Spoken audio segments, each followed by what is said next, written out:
அஸ்ஸலாமு அலைக்கும் வரஹ்மத்துல்லாஹி வபரகாத்துஹு. அல்ஹம்துலில்லாஹி ரப்பில் ஆலமீன். வஸ்ஸலாத்து வஸ்ஸலாமு அலா சய்யதினா முஹம்மதின் வஅலா ஆலிஹி வஸஹ்பிஹி அஜ்மஈன். காலல்லாஹு தஆலா ஃபில் குர்ஆனில் கரீம் வல் ஃபுர்கானில் மஜீத். வலா அன்தும் ஆபிதூன மா அஅ்புது லக்கும் தீனுக்கும் வலியதீன்.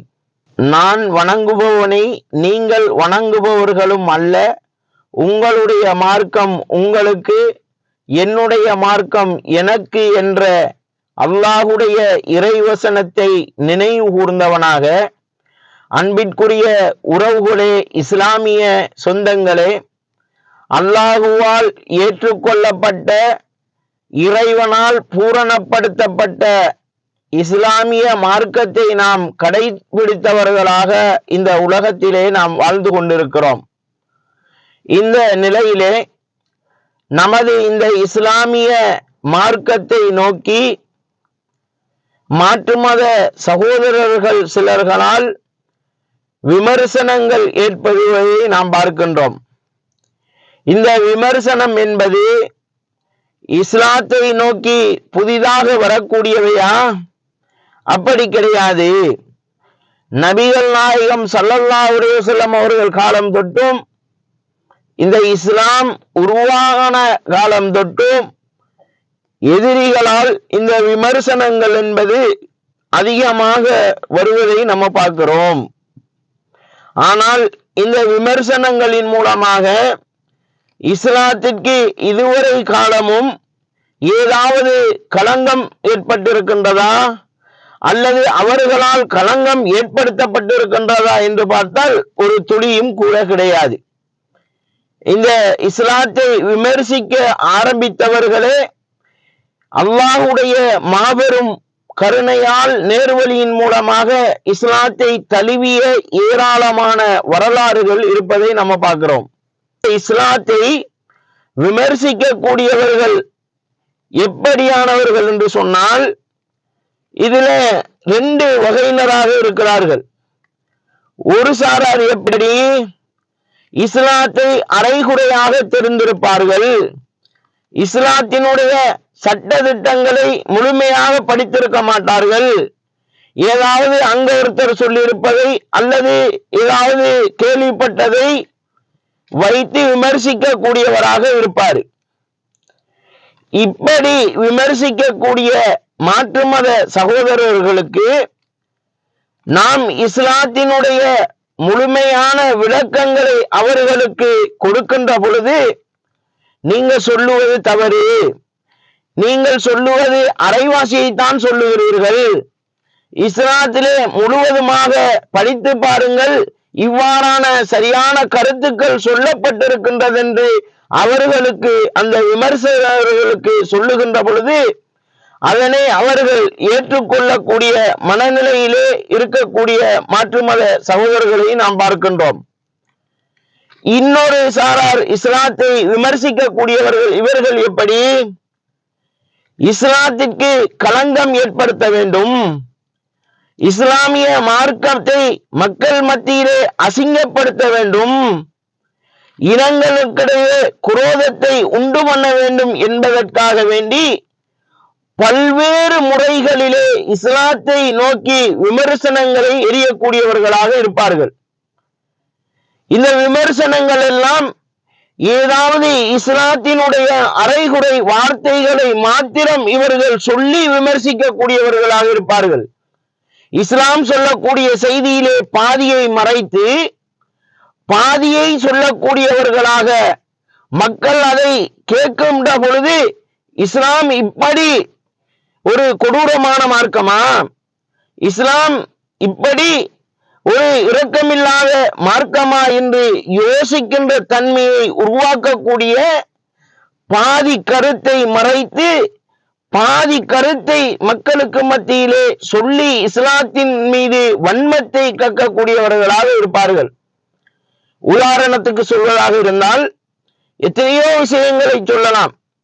இஸ்லாமிய மார்க்கம் காவிர்களை, மாற்று மதத்தவர்களை கொலை செய்ய சொல்லுகின்றது என்று அந்த ஒரு வாசகத்தை வைத்துக் கொண்டு அந்த வாசகம் எங்கு சொல்லப்பட்டது, எந்த சந்தர்ப்பத்தில் சொல்லப்பட்டது, எப்படியான எதிரிகளுக்கு சொல்லப்பட்டது என்பதை, எந்த போர்க்காலங்களில் சொல்லப்பட்டது என்பதை கூட அறிந்து கொள்ளாமல் அவர்கள் மக்கள் மத்தியிலே இஸ்லாத்தை இழிவுபடுத்துவதற்காக வேண்டி இப்படி அரைகுறை கருத்துக்களை வைத்துக் கொண்டு இஸ்லாத்திற்கு விமர்சனத்தை உண்டு பண்ணக்கூடியவர்கள் நிறைய பேர் இருக்கிறார்கள். இப்படியானவர்கள் இஸ்லாத்தினுடைய எதிரிகளாக இருக்கிறார்கள். ஆனால் இவர்கள் இஸ்லாத்தை விமர்சிக்க ஆரம்பித்து, இஸ்லாத்தை படித்து இஸ்லாத்தினுடைய உண்மை தத்துவங்களை, உண்மை விளக்கங்களை அறிந்து ஏராளமான பேர்கள் இஸ்லாத்திற்குள்ளே வந்த வரலாறுகள் எக்கச்சக்கமாக இருப்பதை நாம் பார்க்கின்றோம். அல்ஹம்துலில்லாஹ், அல்லாஹ்வுக்கே புகழ் அனைத்தும். இன்னொரு சாரார் எப்படி இருப்பாங்க, இவர்கள் இஸ்லாத்துக்கு எதிரியாக இருக்க மாட்டார்கள், இஸ்லாமியர்களோடு நல்ல முறையிலே அவர்கள் நடந்து கொள்வார்கள், இடத்துக்கு ஏத்த மாதிரி அவங்க நடக்கக்கூடியவர்களாக இருப்பாங்க. ஆனால் இவர்கள் மனநோயால் பாதிக்கப்பட்டிருப்பார்கள். எப்படியான மனநோய்? இவர்கள் மக்களிடத்திலே புகழை தேட வேண்டும், மக்கள் இவர்களை பற்றி அதிகமாக பேசிக்கொண்டிருக்க வேண்டும், அவருடைய பேருதான் சமூக வலைதளங்களிலோ சோசியல் மீடியாவிலாம் ட்ரெண்டா இருக்கணும், தன்னுடைய பெயர் மக்களிடத்திலே அதிகமாக பேசிக் கொண்டிருக்க வேண்டும் என்று புகழை எதிர்பார்த்தவர்களாக ஏதாவது ஒரு விஷயத்தை வைத்து தன்னுடைய பெயரை நிலைநிறுத்துவதற்காக வேண்டி இஸ்லாத்திலே அரைகுறையான விளக்கத்தை எடுத்துக்கொண்டு அதை சொல்லி ட்ரெண்டாக பார்க்கிறது. அப்படியான ஆட்கள் இப்பொழுது புதிதாக அந்த சமூக வலைதளங்கள் பிரபல்யமாகிக்க பிறகு அதிலே புகலிடம் தேட வேண்டும் என்பதற்காக வேண்டி ஏதாவது ஒரு விஷயத்தை எடுத்து ட்ரெண்ட் ஆகிறதுக்காக வேண்டி பேசக்கூடியவர்கள் நிறைய பேர் இருக்கிறாங்க. இவங்க இஸ்லாத்தை பற்றி முழுமையாக தெரிந்தா பேசுவாங்க, அவங்க அதனுடைய விபரீதங்களை அறிந்தா பேசுவாங்க. அதையெல்லாம் அவர்கள் அறிய மாட்டார்கள், உணர மாட்டார்கள். தன்னை பற்றி மக்கள் பேசிக்கிட்டே இருக்கணும், நான் இப்படிப்பட்டவன் எல்லார உள்ளத்திலையும் தெரிஞ்சிடணும், எந்த பேர் தெரிய வந்துடணும் அப்படின்னு நினைத்து பேசக்கூடிய மனநோயாளிகள் அதிகமான பேர் இருக்கிறாங்க. இப்படியான ஒருவர்களில் உள்ள ஒருத்தர் தான் நம்ம டாக்டர் அர்ச்சுனா ராமநாதன் என்பவர். இவர் இலங்கை பாராளுமன்றத்திலே மக்களால் தேர்வு செய்யப்பட்டு, அவர்களுடைய மக்களால் தேர்வு செய்யப்பட்டு ஒரு பார்லிமெண்ட் மெம்பராக இருக்கிறார்.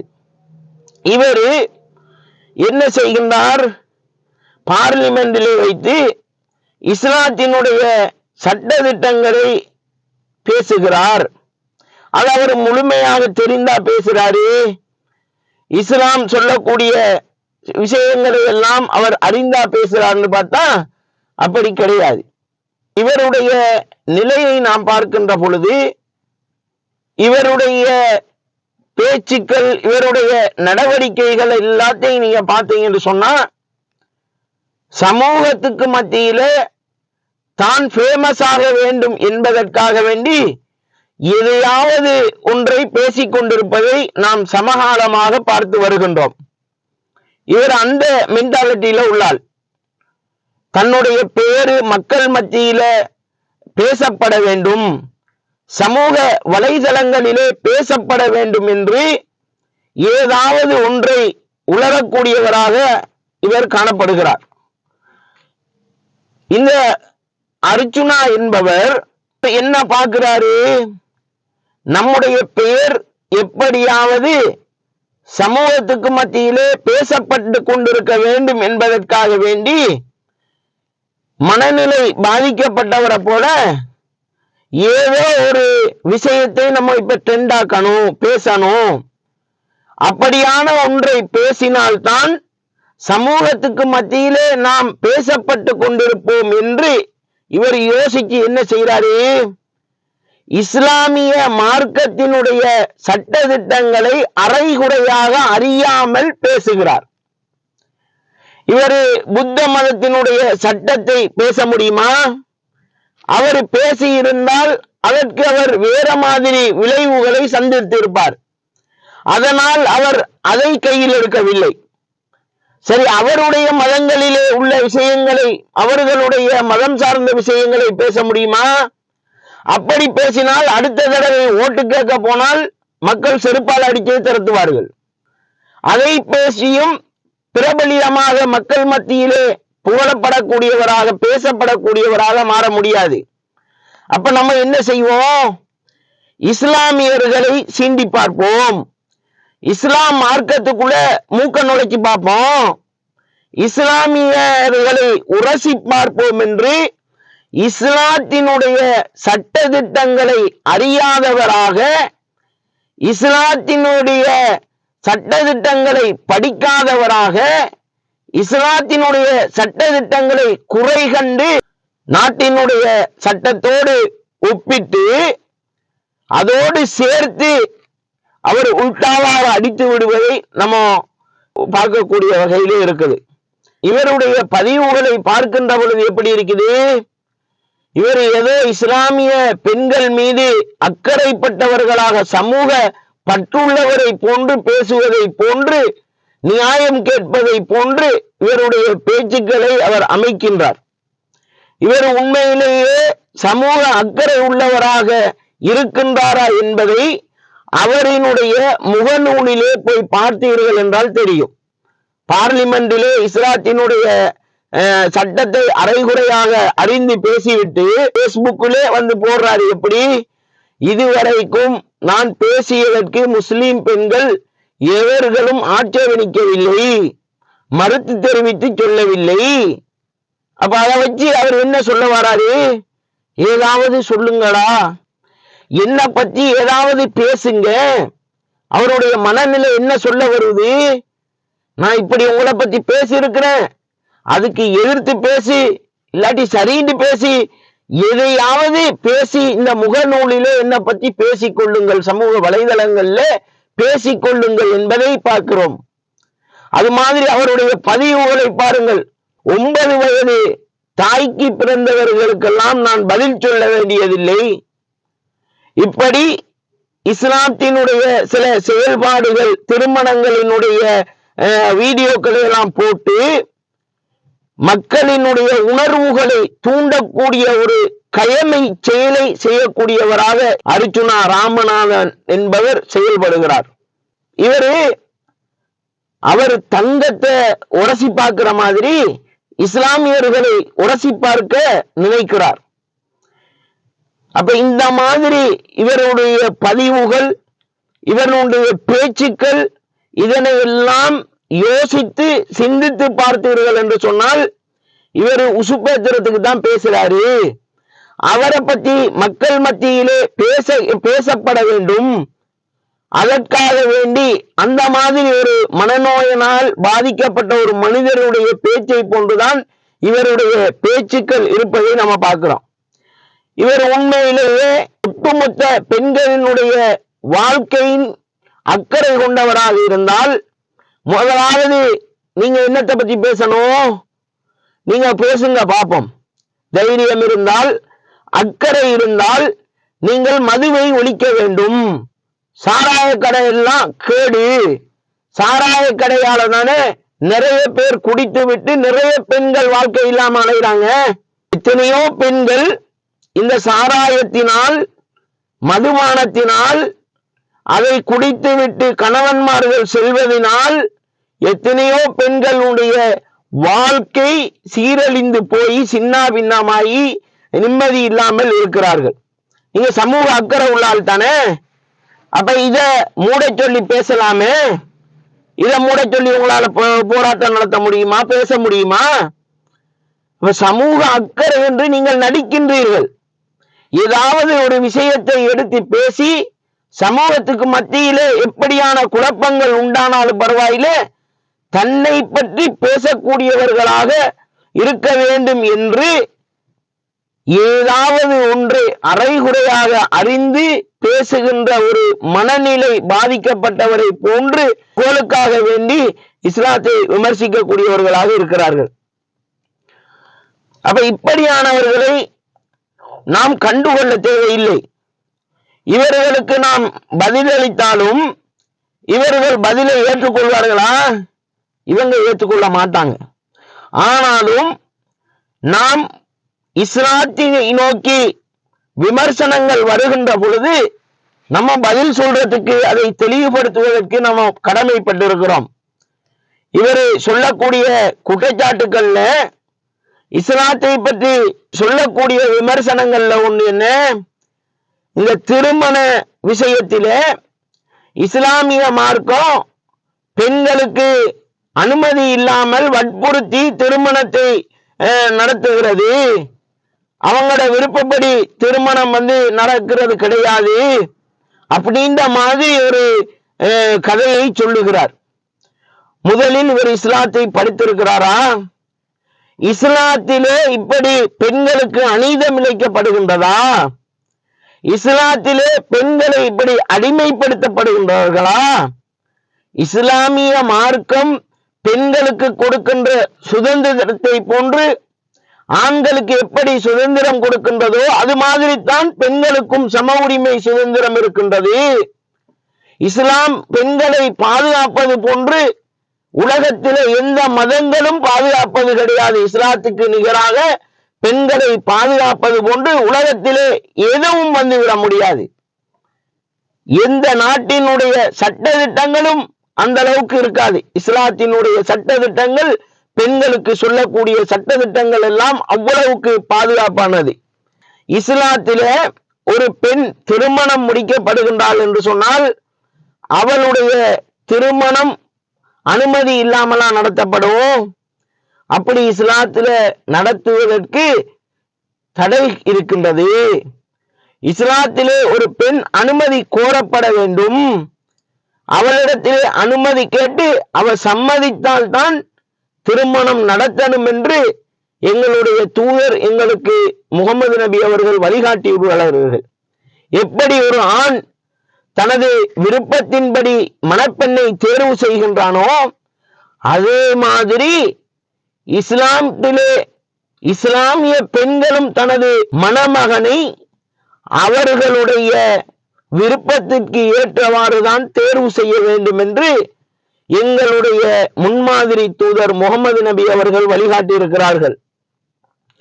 அது எப்படி? அன்பார்ந்த உறவுகளே, புகாரி என்ற ஹதீஸ் கிரந்தத்திலே பதிவு செய்யப்பட்டிருக்கின்றது. அன்பார்ந்த மாற்று மதத்தவர்களே, நீங்கள் உங்களுடைய மொபைலிலே பிளே ஸ்டோரிலே நீங்கள் பார்க்கின்ற பொழுது புகாரி முஸ்லிம் என்று அடித்து பார்த்தால் அதிலே தமிழ்ல வரும். அதுல நீங்க நம்பரை அடிச்சு பாருங்க. 5136வது செய்தியாக பதிவு செய்யப்பட்டிருக்கிறது. என்ன செய்தி?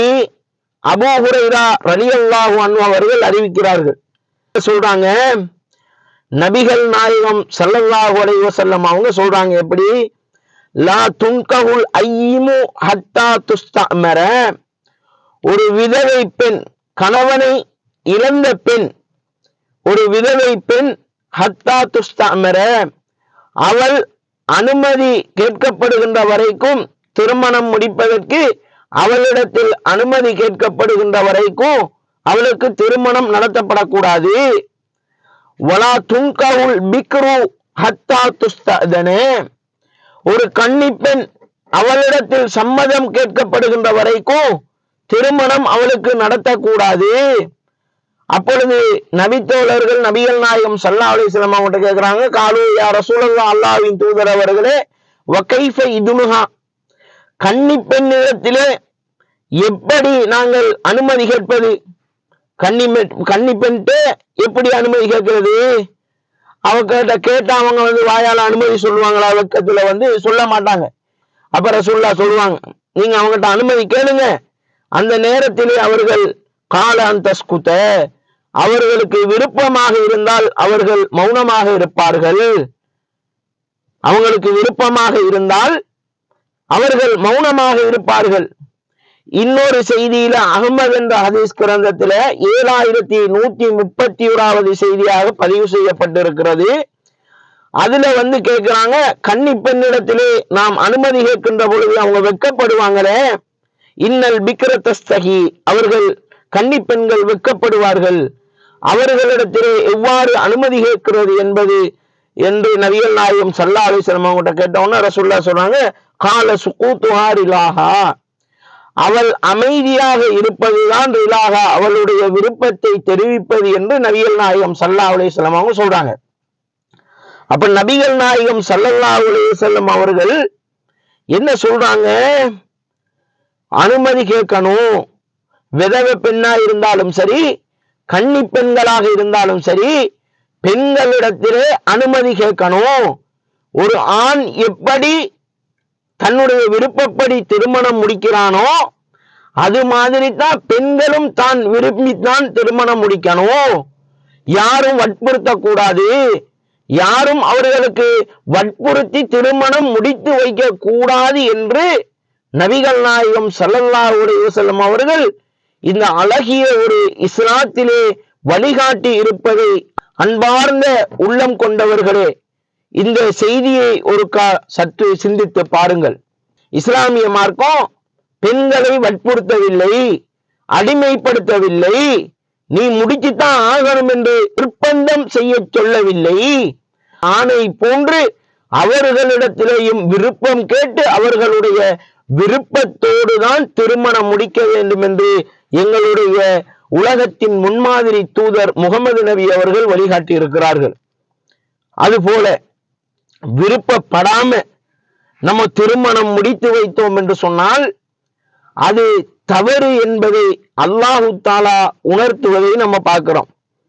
அல்லாஹு தாலா திருமறை குர்ஆனிலே ஒரு வசனத்திலே இறைவன் குறிப்பிடுகிறான். பக்கரா என்ற அத்தியாயத்திலே 2வது அத்தியாயத்திலே 232வது வசனமாக அல்லாஹ் சொல்லுகின்றான். எப்படி?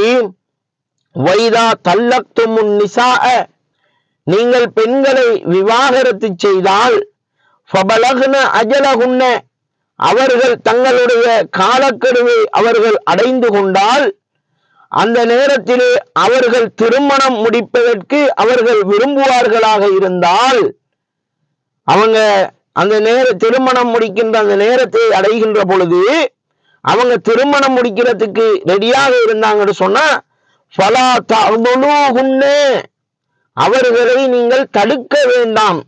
பெற்றோர்களை பார்த்து அல்லாஹ் சொல்லுகின்றான், பொறுப்பாளர்களை பார்த்து அல்லாஹ் சொல்லுகின்றான், ஃபலா தஅதுலுஹுன்ன, அவர்களை நீங்கள் தடுக்க வேண்டாம். என்னத்துக்கு தடுக்க வேண்டாம்?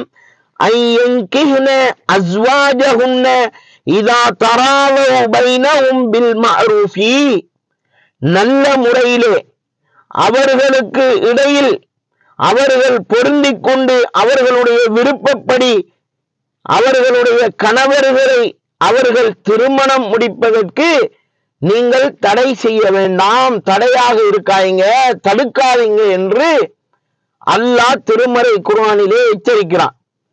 பெற்றோர்களை பார்த்து, இஸ்லாமிய பெற்றோர்களை பார்த்து, பிள்ளைகளை பெற்ற பெற்றோர்களை பார்த்து, பொறுப்பாளர்களை பார்த்து, திருமணம் நடத்தி வைப்பவர்களை பார்த்து அல்லாஹ் சொல்லுகிறான், ஒரு பெண்ணு திருமணம் முடிக்கிறதுக்கு இருந்தான்னு சொன்னா ஃபலா தஅதுலுஹுன்ன, நீங்க அவங்கள தடுத்துறாதீங்க.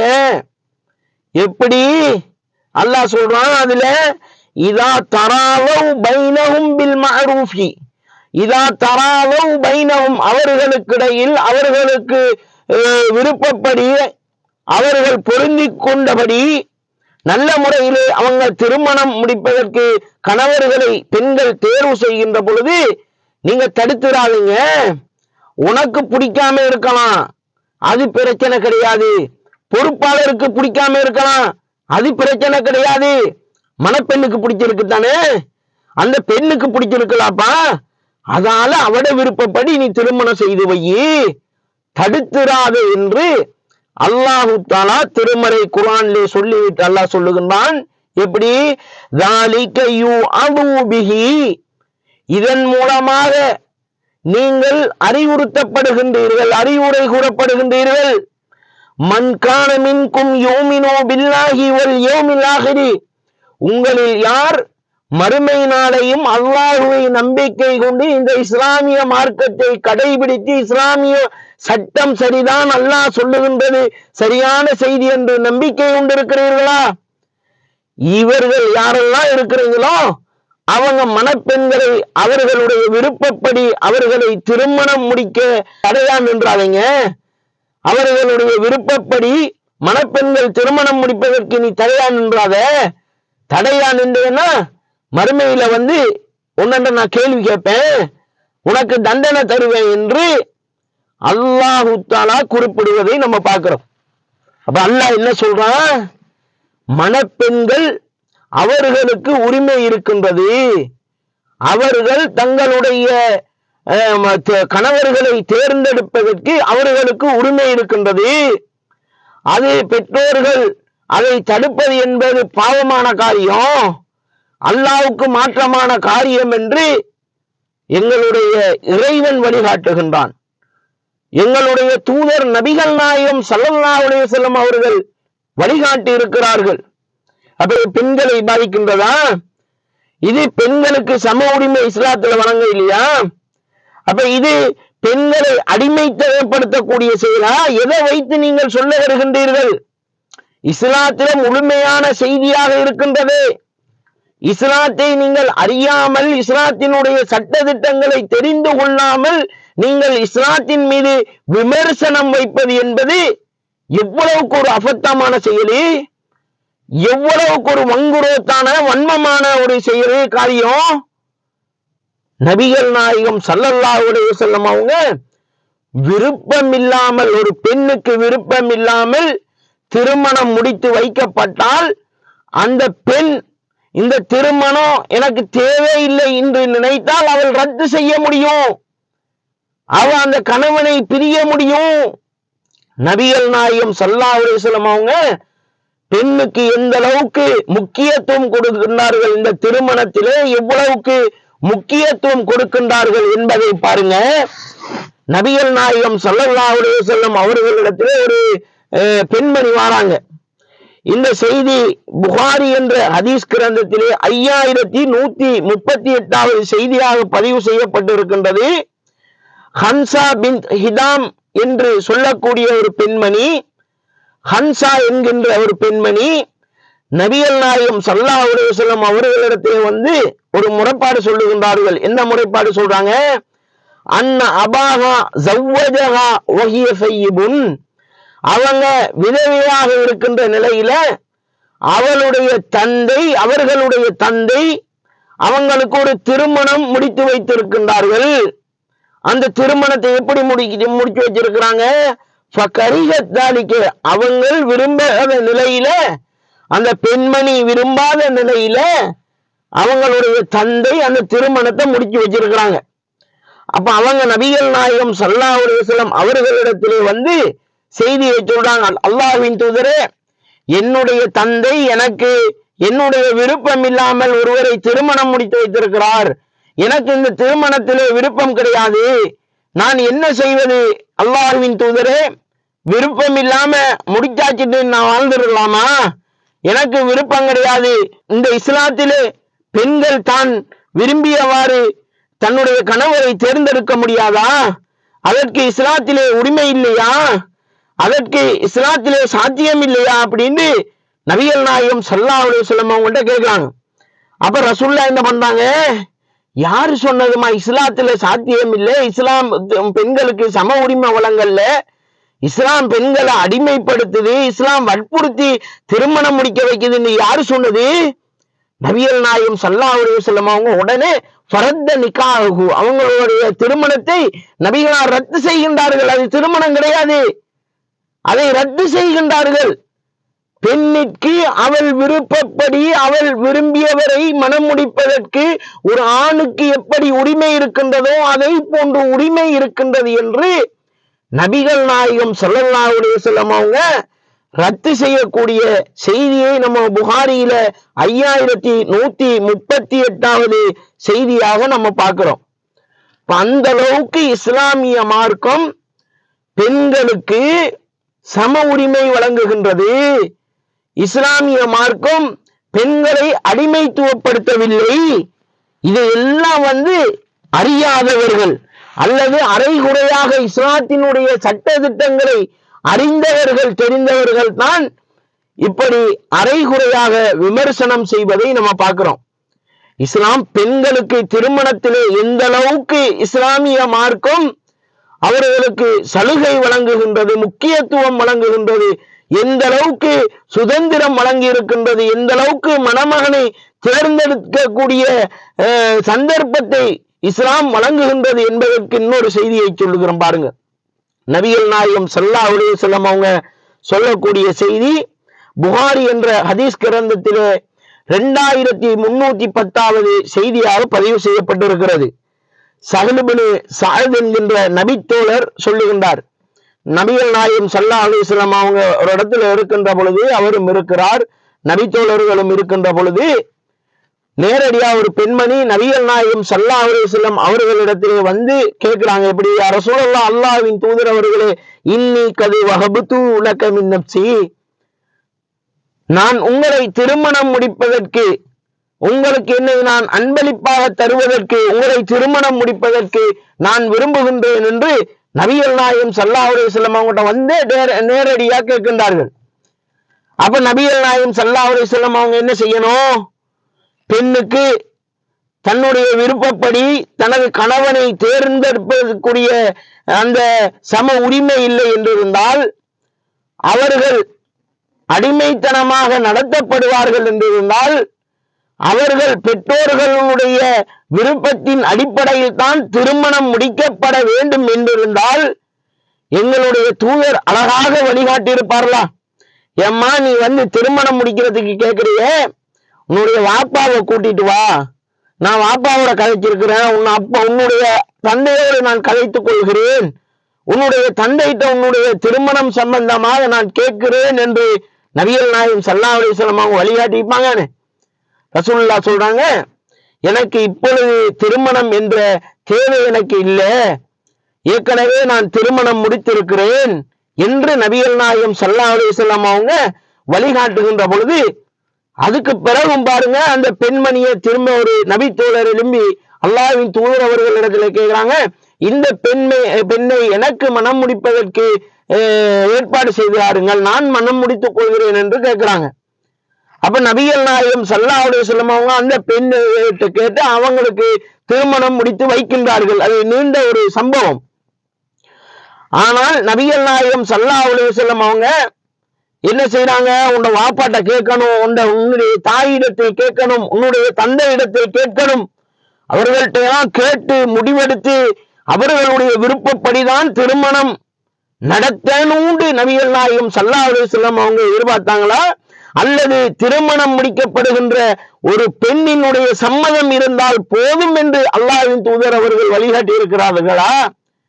இப்படி ஒரு அற்புதமாக வழிகாட்டக்கூடிய, அற்புதமான செயல்பாட்டை செய்யக்கூடிய ஒரு இஸ்லாத்தை பார்த்து அரைகுறையாக அறிந்து கொண்டு விமர்சனம் செய்யக்கூடியவர்கள் சிந்திக்க வேண்டும். அன்பிற்குரிய உறவுகளே, சொந்தங்களே, இஸ்லாமிய மார்க்கம் என்பது பெண்களை அடிமைத்துவப்படுத்துவது கிடையாது. பெண்களுக்கு சுதந்திரம், ஆண்களுக்கு எப்படி சம உரிமைகள் வழங்குகின்றதோ அது போன்று பெண்களுக்கும் இஸ்லாமிய மார்க்கம் சம உரிமை வழங்கக்கூடிய மார்க்கமாக இருக்குது. அப்ப இந்த மாதிரி ஒரு பெண்ணினுடைய அனுமதி கோரப்பட்டுத்தான், அவளிடத்தில் அவளுடைய சம்மதம் கேட்கப்பட்டுத்தான் திருமணம் இஸ்லாத்தில் முடிக்கப்பட வேண்டும். ஒரு ஆணுக்கு என்ன சட்டமோ அது மாதிரி தான் பெண்ணுக்கும் சட்டம் இருக்குது.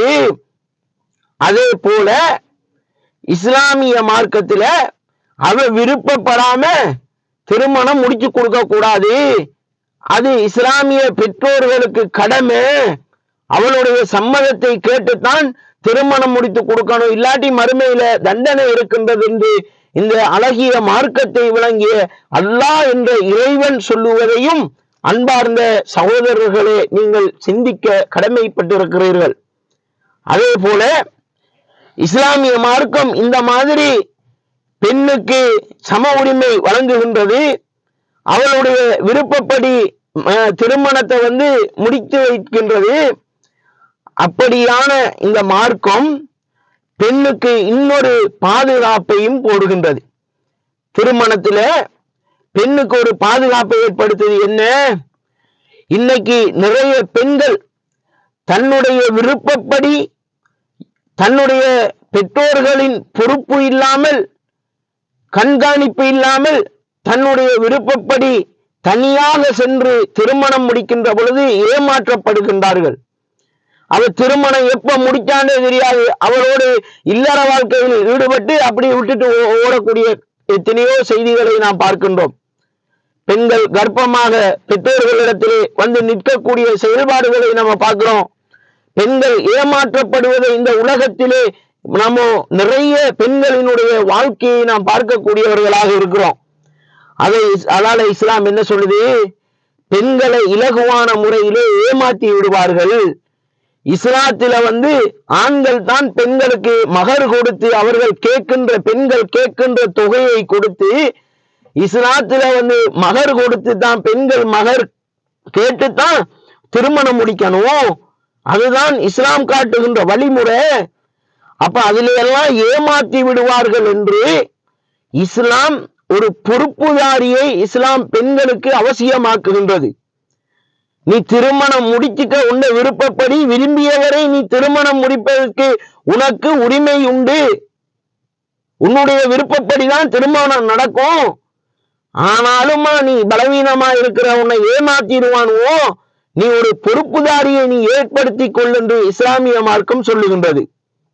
அதை அல்லாஹ் தஆலா திருமறை குர்ஆனிலே சொல்லுகின்ற பொழுது, இறைவன் பக்ரா என்ற அத்தியாயத்திலே 221வது வசனத்திலே அல்லாஹ் சொல்லுகின்றான். எப்படி? வலா தன்கிஹுல் முஷ்ரிகாத்தி ஹத்தா யுமின்ன. ஆண்களை பார்த்து அல்லாஹ் சொல்லுகின்றான், நீங்கள் முஷ்ரிக்கான பெண்களை, இறைவனுக்கு இணை வைக்கக்கூடிய பெண்களை நீங்கள் திருமணம் செய்ய வேண்டாம். ஹத்தா யுமின்ன, அவர்கள் அல்லாஹ்வை நம்பிக்கை கொள்ளுகின்ற வரைக்கும். இஸ்லாத்தில ஒரு முஸ்லிமைத்தான் திருமணம் முடிக்கணும். இறை மறுப்பாளர்களை போய் திருமணம் முடிச்சிடக்கூடாது. ஈமான் கொண்டாதான் திருமணம் முடிக்கணும். அல்லாஹ் தஆலா ஆண்களுக்கு நீங்கள் வலா தன்கிஹு, நீங்கள் திருமணம் முடிக்க வேண்டாம் என்று அல்லாஹ் சொல்லுகின்றான். அதே வசனத்தில் அல்லாஹ் சொல்லுகின்ற பொழுது பெண்களுக்கு அல்லாஹ் எப்படி கட்டளை இருக்கிறான்? வலா துன்கிஹுல் முஷ்ரிகீன ஹத்தா யுமினு, நீங்கள் முஷ்ரிக்கீன்களை திருமணம் முடித்து கொடுக்காதீர்கள். வலா துன்கிஹு, நீங்கள் திருமணம் முடித்து கொடுக்காதீர்கள். முஷ்ரிக்கீன்களுக்கு, இணை வைப்பாளர்களுக்கு அவர்கள் நம்பிக்கை கொள்ளுகின்ற வரைக்கும் உங்களுடைய பெண்களை நீங்கள் திருமணம் முடித்து கொடுக்காதீர்கள் என்று அல்லாஹ் சொல்லுகின்றான். அப்ப அல்லாஹ் ஒரு பெண்ணை ஒரு பொறுப்பாளனுக்கு கீழே இருந்து திருமணம் முடித்து கொடுக்க சொல்கிறான். அவருக்கு அந்த பெண்ணுக்கு திருமணம் முடிக்கின்ற பொழுது அவள் ஏமாற்றம் அடைந்து விடக்கூடாது, அவள் வாழ்க்கையில் தோல்வியை தழுவிவிடக் கூடாது என்று, ஏமாற்றப்படக்கூடாது என்பதற்காக வேண்டி அல்லாஹ் ஒரு பொறுப்பாளரை ஏற்படுத்தி, அந்த பொறுப்பாளரின் மூலமாகத்தான் நீங்க திருமணம் முடிச்சுக்கணும். அவருதான் உங்களுக்கு திருமணம் முடித்து தர வேண்டும், பெற்றோர்கள் திருமணம் முடித்து தர வேண்டும் என்ற கட்டளையை அல்லாஹ் தஆலா சொல்லுவதை நம்ம பார்க்கிறோம். அப்ப எவ்வளவு ஒரு பாதுகாப்பை இந்த இஸ்லாமிய மார்க்கம் பெண்களுக்கு ஏற்படுத்துகின்றது. நபிகள் நாயகம் ஸல்லல்லாஹு அலைஹி வஸல்லம் அவங்க அதை சொல்லுகின்றார்கள். அபூதாவூத் என்ற ஹதீஸ் கிரந்தத்திலே 2085வது செய்தியாக பதிவு செய்யப்பட்டிருக்கிறது. அபு மூசா என்கின்ற நபி தோழர் கூறுகிறார், நபிகளார் கூறினார்கள், லா நிகாஹ இல்லா பி வலியின், ஒரு பொறுப்பாளி இல்லாமல், ஒரு பாதுகாவலர் இல்லாமல் திருமணம் கிடையாது. திருமணம் முடிக்கின்ற பொழுது, ஆணும் பெண்ணும் திருமணம் முடிக்கின்ற பொழுது ஒரு பாதுகாவலர் இருக்கணும், ஒரு பொறுப்புதாரிய சாட்சியாக வைத்துத்தான் திருமணம் முடிக்கணும். அப்பதான் அந்த பெண்ணுக்கு பாதுகாப்பு. நாளைக்கு ஏதும் பிரச்சனை என்று சொன்னால் அந்த பெரியவர்களின் மூலமாக அவர்கள் சாட்சியாளர்களாக இருப்பார்கள், பெண் ஏமாற்றப்பட மாட்டாள் என்று இஸ்லாமிய மார்க்கம் வலியுறுத்துவதை போன்று, பெண்களுக்கு இஸ்லாமிய மார்க்கம் பாதுகாப்பை ஏற்படுத்துவதை போன்று உலகத்தில் எந்த மதமும் கிடையாது. எந்த மனிதரும் நபிகளாரை போன்று பெண் உரிமையை போற்றுவோர் எவரும் கிடையாது. அப்ப இந்த அளவுக்கு அழகான சட்டங்களை சொல்லக்கூடிய, சம உரிமையை பேணக்கூடிய மார்க்கத்தை பார்த்து நீங்கள் கை நீட்டி விமர்சிக்கின்றீர்களே அன்பானவர்களே, நீங்கள் இஸ்லாத்தினுடைய சட்டத்தை அறிந்து கொண்டு விமர்சியுங்கள். திருமறை குர்ஆனை புரட்டி படியுங்கள். தமிழ் மொழிபெயர்ப்பு இருக்கின்றது, வாங்கி படியுங்கள். இஸ்லாத்தை நீங்கள் விமர்சிக்க கடமைப்பட்டிருக்கிறீர்கள், நீங்கள் விமர்சியுங்கள். நாங்கள் பதிலளிப்பதற்கு கடமைப்பட்டிருக்கிறோம். ஆனால் உங்களுடைய விமர்சனங்கள் நியாயமானதாக இருக்க வேண்டும். இஸ்லாத்தினுடைய சட்ட திட்டங்களை படித்த பிறகு இதில் இப்படி சொல்லப்பட்டிருக்கின்றது என்று அறிந்த பிறகு நீங்கள் விமர்சிக்க வேண்டும். அறகுறையாக விமர்சிக்க கூடாது. புகழை தேட வேண்டும் என்பதற்காக வேண்டி அடுத்த மதத்தினவர்களுடைய மனதை புண்படுத்தக்கூடிய இழிகார செயலை, கயமை செயலை செய்து வருவது கூடாது. அது ஒரு படித்தவனுக்கு அழகும் அல்ல, அது ஒரு நல்ல மனிதனுடைய பண்பாடும் கிடையாது. அப்ப இப்படி எல்லா சட்ட திட்டங்களையும் இஸ்லாம் மார்க்கம் சொல்லுது. பெண்களிடத்தில் அனுமதி கேட்க சொல்லுது. பெண்களுக்கு விருப்பம் இருந்தா தான் திருமணம் செய்ய சொல்லுது. பெண்களுக்கு விருப்பம் இல்லாட்டி திருமணம் கூடாது என்று சொல்லுகின்றது. இப்படி இருக்கின்ற பொழுது எங்கப்பா பெண்ணை போய் வற்புறுத்தி கல்யாணம் முடிக்க சொல்லுது? எங்க திருமணத்தை இஸ்லாமிய மார்க்கம் வற்புறுத்துகின்றது? எங்கப்பா பெண்களினுடைய சம உரிமை பேணப்படவில்லை என்று நீங்கள் சொல்கிறீர்கள்? இஸ்லாத்தை முழுமையாக படியுங்கள்.